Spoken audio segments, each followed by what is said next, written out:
L'invité de la rédaction de Laura Sahin. Bonjour à tous et bienvenue dans votre rendez-vous de la mi-journée. Aujourd'hui, jeudi 20 juin, je reçois Sabrina Aouizerat. Bonjour. Bonjour. Vous êtes fondatrice du collectif du 7 octobre Aixois. Vous appelez à un sursaut humain et républicain ce dimanche 23 juin à 11h en haut du cours Mirabeau à Aix-en-Provence pour une marche contre la haine et l'antisémitisme. Vous appelez aussi à arrêter l'instrumentalisation politique dont sont victimes les Juifs aujourd'hui. J'imagine, Sabrina Aouizerat, qu'organiser une telle marche à une semaine du premier tour des élections législatives n'est pas un hasard ?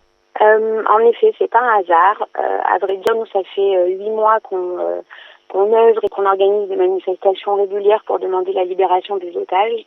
On a décidé, au vu du calendrier, de changer le mot d'ordre justement de notre manifestation de dimanche. On s'est dit que aujourd'hui, on souffre 3 fois. On souffre des actes antisémites. On souffre qu'ils soient utilisés par nos politiques chaque jour comme un programme électoral, qu'ils soient instrumentalisés, qu'ils l'amplifient. Et on souffre une 3e fois parce qu'il y a le silence de nos compatriotes et une indifférence totale de nos compatriotes face à cette souffrance-là. Et jusqu'à présent, on se raccrochait à l'idée que c'était une France silencieuse, mais qu'elle était majoritaire, que c'était pas grave. Mais là, au vu de tout ce qui se passe, on se dit en fait elle est plus silencieuse. Elle est aveugle, elle est sourde, elle est muette. Et du coup, on s'est dit, c'est pour ça qu'on a utilisé ce terme de sursaut, on s'est dit on espère par cette marche faire prendre conscience à nos compatriotes de ce qui est en train de se passer et de l'insécurité que vivent les Juifs au quotidien.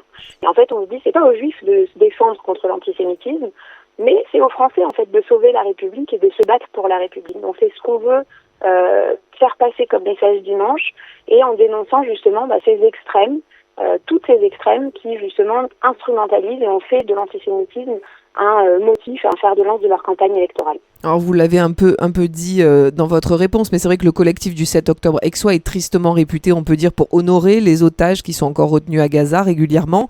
Mais cette fois-ci, vous avez voulu greffer cette action un peu exceptionnelle qui incite à arrêter de stigmatiser les Juifs de France. C'était important de prendre parti. Exactement. En fait, on a un mouvement, nous, on fait beaucoup d'efforts pour tenir notre axe qui est d'être areligieux, d'être citoyen, d'être apolitique.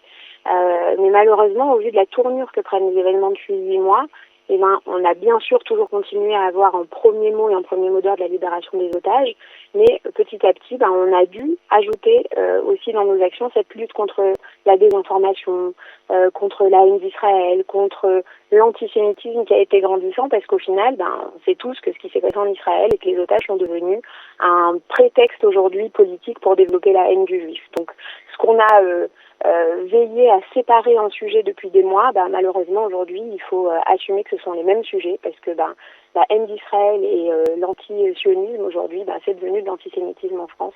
Et donc aujourd'hui, tout ce qu'on a œuvré à bien séparer pour éviter le mélange des genres, il faut se rendre à l'évidence et oser nommer les choses justement pour pas qu'elles se reproduisent et dénoncer justement ce qui se passe. Hier, devant l'hôtel de ville de Marseille, à l'appel du collectif Nous Vivrons, suite au viol d'une enfant de 12 ans à Courbevoie, quelques dizaines de personnes seulement étaient présentes. Comment expliquez-vous que peu de gens aujourd'hui manifestent contre l'antisémitisme, surtout après des faits aussi graves ?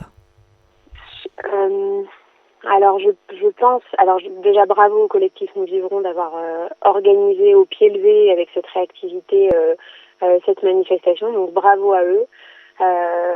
Malheureusement, je me dis peut-être que le fait que ce soit en semaine et organisé du jour pour le jour, ça peut expliquer qu'il y ait peu de monde. Néanmoins, on voit de toute façon que les gens qui étaient présents, c'était des gens de la communauté, et c'est, je pense, surtout ça qui a déploré. Notre enjeu dans toutes les actions qu'on a menées jusqu'à maintenant, ça a été justement de se rendre visible au plus grand nombre et d'aller à la rencontre des gens et de cette fameuse France silencieuse pour éveiller ce sursaut et éveiller à cette prise de conscience. Donc je pense que tout notre enjeu à nous aujourd'hui, il est justement d'éveiller tous ces silencieux et de leur faire réagir et reprendre les mains sur les valeurs de la République. Pour rebondir sur ce que vous dites, Sabrina Aouizerat, hier à Paris, Marek Alter s'est lamenté de la présence de seulement 2 à 3 000 personnes lors du rassemblement organisé pour cet enfant violé parce que juive. Il a affirmé qu'il devrait y avoir 68 millions de Français dans la rue pour manifester contre ce viol antisémite. Comment on peut expliquer que ces 68 millions de Français ne sont pas dans la rue ? bien là, si vous aviez la réponse, je serais preneuse. C'est la question et c'est le point de souffrance qu'on a, je pense tous, c'est cette indifférence des Français. En fait, j'ai l'impression que depuis des semaines, des mois, les rues sont prises d'assaut par justement des propos haineux. Je me demande dans quelle mesure les Français détournent pas le regard de ce qui est en train de se passer dans les rues en limitant ça à ce qui est dans les rues.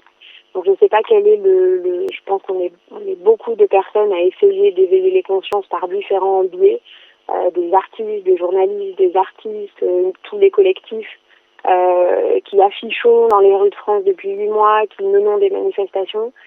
Donc voilà, j'ai pas la réponse, mais c'est la question qui nous préoccupe énormément à tous, c'est justement cette inertie de la France. Et malheureusement, on espère à chaque fois qu'elle va s'exprimer dans les urnes. Aux dernières élections, elle s'est pas exprimée de manière très favorable sur ce sujet-là. Donc espérons que dimanche prochain, ce soit pas le cas. Est-ce que vous attendez la présence de politiques ce dimanche à Aix-en-Provence ? On sait par exemple que le député La France Insoumise, Sébastien Delogu, qui avait sorti le drapeau de la Palestine à l'Assemblée nationale, est venu hier devant la mairie de Marseille. Cela a créé évidemment de vives tensions, mais est-ce que vous attendez à voir arriver notamment des candidats à l'élection législative de tous bords ? Alors, il y a plusieurs candidats avec qui on est en relation, qui sont des partis républicains, qui nous ont dit venir. Soutenir la démarche, donc merci à eux. On a convenu tous ensemble, et ce qui est bien évidemment logique, qu'il n'y aurait pas de prise de parole de partis politiques, parce qu'on veut vraiment que ce soit une marche citoyenne, républicaine, et qu'il n'y ait pas d'instrumentalisation justement de cette marche au niveau politique. On redoute qu'il y ait des présences des extrêmes dans cette manifestation, puisque justement c'est eux qu'on dénonce et on ne veut pas être instrumentalisé et politisé et récupéré par ces partis qui nourrissent la haine et qui appellent les gens justement à aller dans les rues et à faire régner ce climat de terreur depuis des mois. Comment les auditeurs et les auditrices de Radio JM peuvent soutenir justement votre collectif du 7 octobre Aixois ? Dites-nous, Sabrina. Alors vous pouvez nous soutenir déjà en venant dimanche à 11h en haut du cours Mirabeau et en marchant avec nous. On veut que ce soit une marche justement qui fasse le contre-pied avec ce qu'on voit dans nos rues depuis des semaines, c'est-à-dire une marche qui soit digne, qui soit silencieuse, qui soit humaine, qui soit humaniste, qui porte les valeurs républicaines. Si vous voulez venir avec des drapeaux français, parce que c'est ça qu'on veut passer comme message, c'est la défense des valeurs de la République en priorité, vous êtes les bienvenus. Rejoignez-nous dans cette marche et puis si vous pouvez nous suivre sur les réseaux sociaux, vous serez au courant de toutes nos prochaines actions pour continuer à militer pour la défense des valeurs républicaines, pour la lutte contre l'antisémitisme et pour continuer à demander la libération des otages. Et si vous voulez venir afficher avec nous, on continue toutes les semaines à afficher dans les rues d'Aix les visages des otages. Sachez qu'il y a aussi un collectif du 7 octobre à Marseille qui mène également des campagnes d'affichage. Donc si vous voulez nous rejoindre, c'est sur le terrain qu'on a besoin de faire vivre ces voix-là et de ne pas être réduit au silence. Donc on a besoin de toute bonne volonté et de toutes bonnes idées. Elles sont les bienvenues. Merci beaucoup Sabrina Ouizerat, fondatrice du collectif du 7 octobre Aixois. Je rappelle évidemment votre rassemblement républicain qui aura lieu ce dimanche 23 juin à 11h en haut du cours Mirabeau à Aix-en-Provence. Pour une marche, on le rappelle, contre la haine et l'antisémitisme. Vous appelez aussi à arrêter l'instrumentalisation politique dont sont victimes les Juifs aujourd'hui. Merci à vous Sabrina. Merci beaucoup. Au revoir. Au revoir. Pour voir ou revoir cette interview, n'hésitez pas à aller sur notre site internet radiojm.fr, nos réseaux sociaux Facebook, Instagram et notre application Radio JM. Très bel après-midi à tous. L'invité de la rédaction de Laura Sahin.